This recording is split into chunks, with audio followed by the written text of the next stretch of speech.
कभी कभी ताकत नहीं, समझदारी ही जान बचाती है। सुनिए कैसे एक बुनकर ने एक शक्तिशाली जिन को मात दी।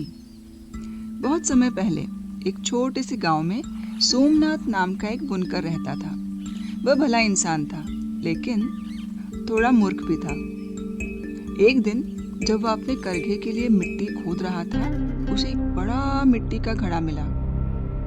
बुनकर ने कहा, अरे वाह, क्या है, शायद इसमें सोना चांदी होगा।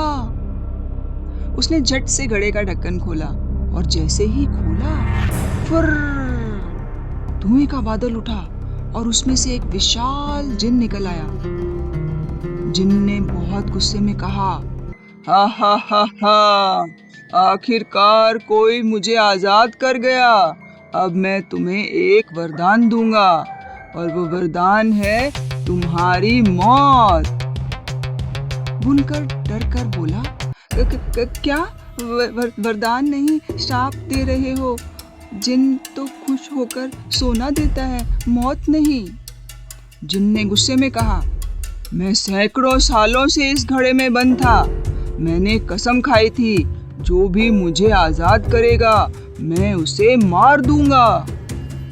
सोमनाथ कांप गया, पर तभी उसके मन में एक चतुर विचार आया। उसने धीरे से कहा, एक बात बताओ जिन साहब एक बात बताओ, तुम इतने बड़े हो, फिर इतने छोटे से घड़े में कैसे समा गए? जिन ने बड़े गर्व से कहा, तुम मेरी शक्ति पर शक करते हो? देखो कैसे मैं फिर से इस घड़े में समा जाता हूँ। इतना कहकर जिन फिर धुएं में बदल गया और घड़े में समा गया। बुनकर ने तुरंत ढक्कन बंद कर दिया और बोला, अब बैठो अंदर ही, फिर बाहर निकलने की कोशिश मत करना। जिन घड़े के अंदर से चिल्ला रहा था, नहीं, मुझे बाहर निकालो, मैं वादा करता हूँ मैं तुम्हें कुछ नहीं करूँगा। लेकिन सोमनाथ ने ढक्कन नहीं खोला। उसने घड़े को मिट्टी में गहराई में दबा दिया और फिर घर लौट आया।